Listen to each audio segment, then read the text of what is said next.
ಇದು ಗಲೀಜು.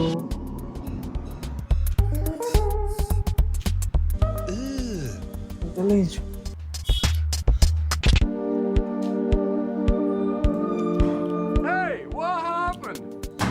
Washroom clean ಮಾಡಿಲ್ಲ, ಆಫೀಸ್ ಕ್ಲೀನ್ ಮಾಡಿಲ್ಲ, ಏನಾಯ್ತು?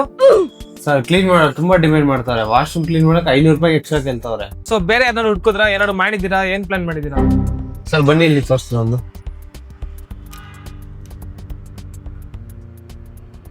ಓಕೆ, ನಮ್ ಕೊಲ್ಲಿಗೂ ನಂಗೆ ತೋರಿಸಿದೆ ಅವರ್ಜಿನಿ ಅನ್ನೋ ಒಂದು ವೆಬ್ಸೈಟ್ ನ. ಈ ವೆಬ್ಸೈಟ್ ಎಷ್ಟು ಫ್ಲೆಕ್ಸಿಬಲ್ ಆಗಿದೆ ಅಂದ್ರೆ ನಿಮಗೆ ಯಾವಾಗ ಬೇಕೋ ಅವಾಗ ನೀವು ಅಪಾಯಿಂಟ್ಮೆಂಟ್ ನ ಬುಕ್ ಮಾಡ್ಕೋಬಹುದು. ಅವರೇ ನಮ್ ಡೋರ್ ಸ್ಟೆಪ್ ಬಂದು ಟಾಯ್ಲೆಟ್ ಎಲ್ಲ ಡೀಪ್ ಕ್ಲೀನ್ ಮಾಡಿ ಕೊಡ್ತಾರೆ. ಯಾವುದೇ ಡ್ಯಾಮೇಜ್ ಮಾಡ್ದಿರಾ ನೀಟ್ ಆಗಿ ವಾಶ್ ಮಾಡಿ ಕೊಡ್ತಾರೆ. That too for 299 rupees only. No conditions, no cash. So ನೀವು ಯಾರು ನಿಮ್ ಬಾತ್ರೂಮ್ ಸರ್ವಿಸ್ ನ ಮನೆಗೆ ಬಂದ್ ಮಾಡ್ಕೊಡ್ಬೇಕು ಅಂತ ವೆಬ್ಸೈಟ್ ಅಥವಾ ವಾಟ್ಸ್ಆಪ್ ನಂಬರ್ಗೆ ಒಂದು ಹಾಯ್ ಕಳ್ಸಿದ್ರೆ ಸಾಕು, ಮನೆಗೆ ಬಂದ್ ಮಾಡ್ಕೊಡ್ತಾರೆ.